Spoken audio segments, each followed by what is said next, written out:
모래 위의 발자국이라는 아주 유명한 글이 있는데요. 한번 들어보시기 바랍니다. 어느 날 한 사람이 꿈을 꾸었습니다. 주님과 함께 해변을 걷고 있는 꿈이었어요.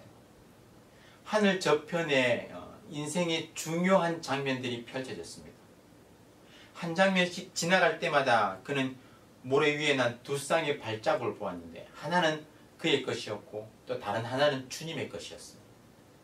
인생의 마지막 장면이 비쳤을 때 그는 자기가 걸어온 길에 발자국이 한 쌍밖에 없는 때가 많다는 사실을 알아차렸습니다.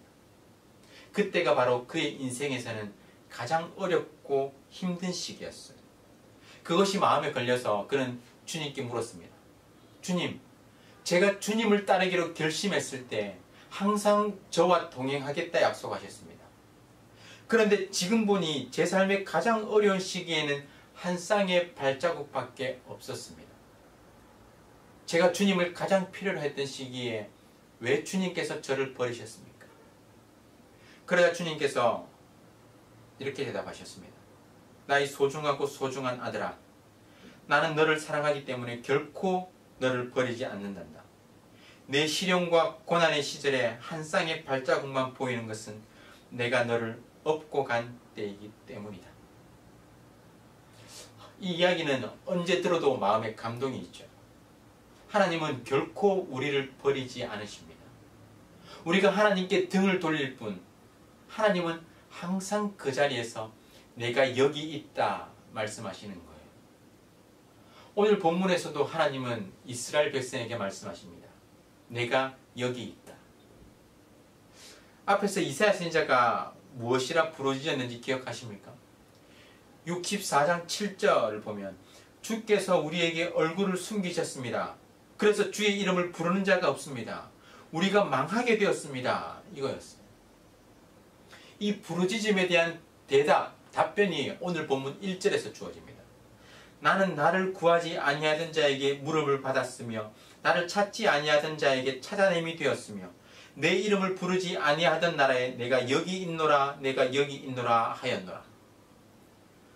하나님은 자신을 부르지 않는 자에게까지도 자신을 보이셨다고 말씀하고 계시죠. 하나님께서 자신을 보이지 않으신 것이 아니었습니다. 하나님은 계속 자신을 보이셨어요. 문제는 하나님이 아니라 그 백성들에게 있는 것이죠. 2절을 보세요. 하나님은 이스라엘을 향해서 자기 생각을 따라 옳지 않은 길을 걸어가는 패역한 백성들이라고 부르셨습니다. 이스라엘을 패역한 백성이라고 하는 이유가 무엇입니까? 3절을 보면 그들은 우상을 숭배했습니다. 동산에서 제사하고 또 벽돌 위에서 분향하는 가증한 우상 숭배를 저질렀습니다. 그들은 무덤 사이에 앉아서 은밀한 처소에서 밤을 지내면서 죽은 자를 기념하는 가증한 행위를 일삼았습니다. 그뿐만이 아니라 그들은 스스로 거룩하다라고 하며 교만을 저질렀습니다.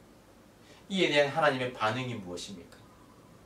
이스라엘의 패역한 모습과 죄에 대해서 반드시 갚으시겠다고 말씀하십니다. 6절을 보세요. 보라, 이것이 내 앞에 기록되었으니 내가 잠잠하지 아니하고 반드시 보응하되 그들의 품에 보응하리라.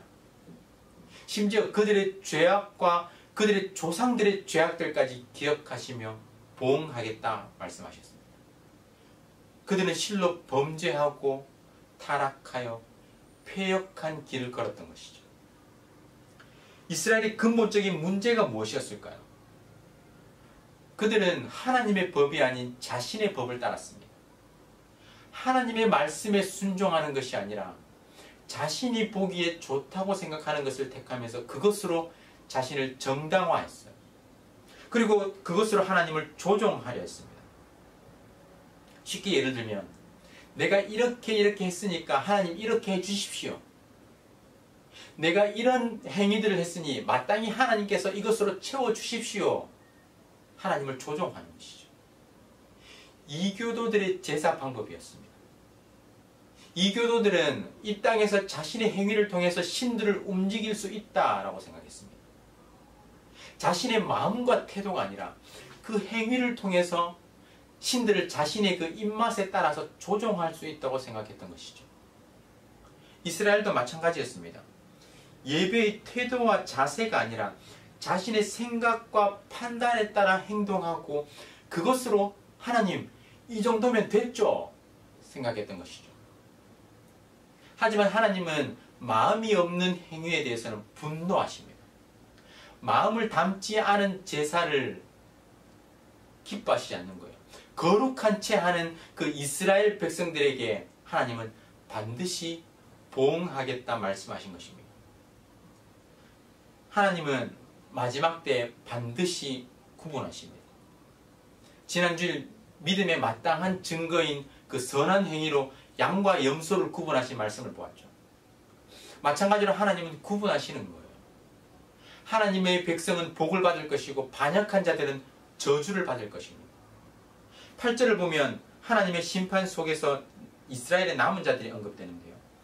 여호와께서 이와 같이 말씀하시되 포도송이에는 즙이 있으므로 사람들이 말하기를 그것을 상하지 말라 거기 복이 있느니라 하나니 나도 내 종들을 위하여 그와 같이 행하여 다 멸하지 아니하고.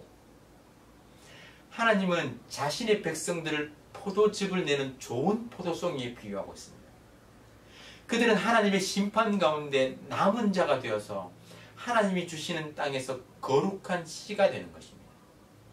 하나님은 악하고 패역한 시대 속에서도 반드시 자신의 백성을 남기셔서 하나님의 계획을 이루어 가시는 거예요.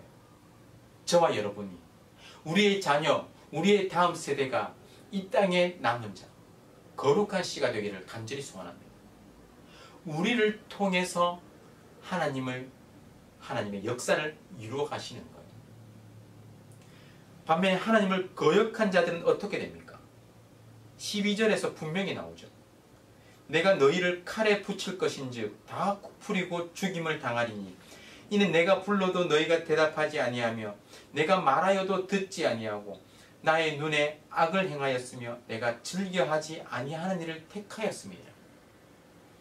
그들은 여호와를 버린 자들이었습니다. 그들은 의지적으로 하나님께 반응하지 않았어요. 하나님께서 분명히 말씀하시죠. 내가 불러도 너희가 대답하지 아니하였다. 그들은 결국 멸망의 심판을 받게 되는 것입니다. 13절부터 15절은 그들이 겪게 되는 심판을 적나라하게 묘사하죠. 그들의 삶은 곤고하고 또 먹을 것이 없어서 흉년의 고통을 겪고 또 마실 물이 없을 것이고 수치를 당하는 삶을 살아갑니다. 고통 가운데 마음이 상해서 울면서 심령이 상하는 그 아픔을 겪게 되는 거예요. 그리고 결국에는 죽음, 멸망을 당하게 되는 것이죠. 하지만 우리에게는 희망이 있습니다. 16절의 말씀에서 그 희망에 대해서 구체적으로 말씀하죠. 이러므로 땅에서 자기를 위하여 복을 구하는 자는 진리의 하나님을 향하여 복을 구할 것이요 땅에서 맹세하는 자는 진리의 하나님으로 맹세하리니 이는 이전 환난이 잊어졌고 내 눈앞에 숨겨졌습니다. 하나님을 찾는 자에게는 복이 있을 것이라는 약속입니다.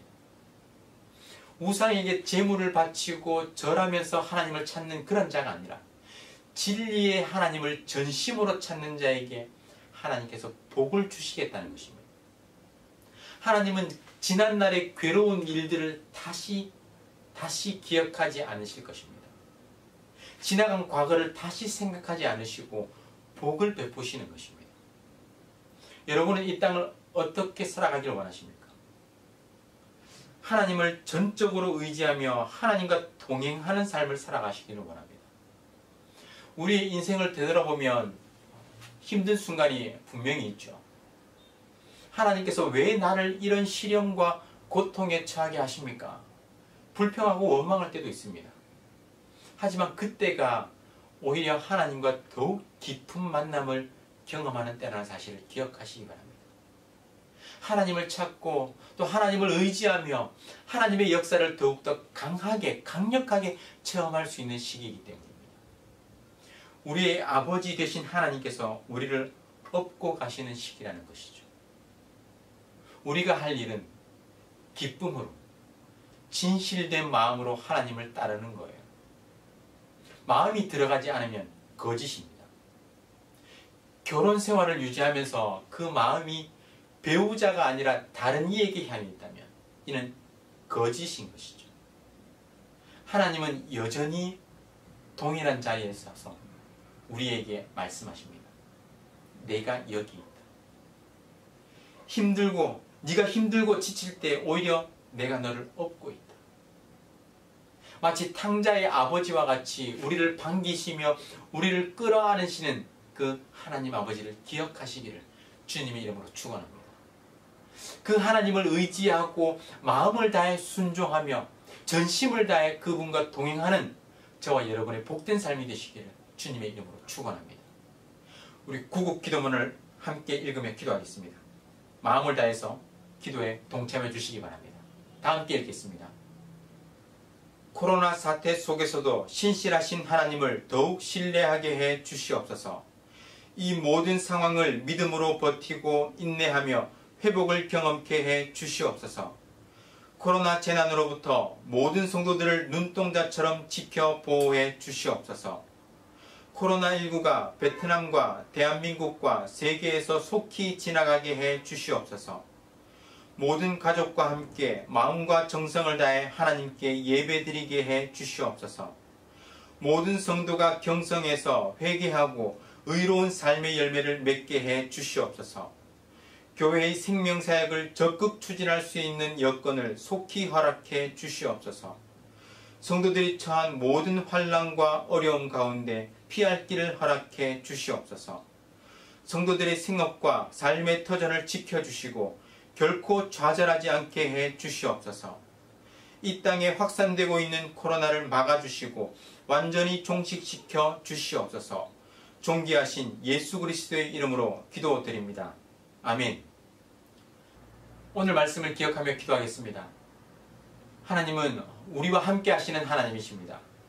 우리가 혼자인 것 같고 또 홀로 모든 어려움을 겪는 것 같아도 하나님은 우리와 함께 하시고 또 우리의 힘이 되시는 아버지 하나님이십니다. 우리가 전심을 다해 하나님을 찾을 때 하나님은 내가 여기에 있다 말씀하시며 우리를 위해 일하시고 또 복주시는 하나님이십니다. 그 하나님을 기억하고 의지하며 기도하겠습니다. 그리고 구국 기도문으로 나라와 민족과 교회의 회복을 위해서 기도해 주시고 각 개인과 가정의 기도 제목을 가지고 다 함께 간절하게 기도하겠습니다.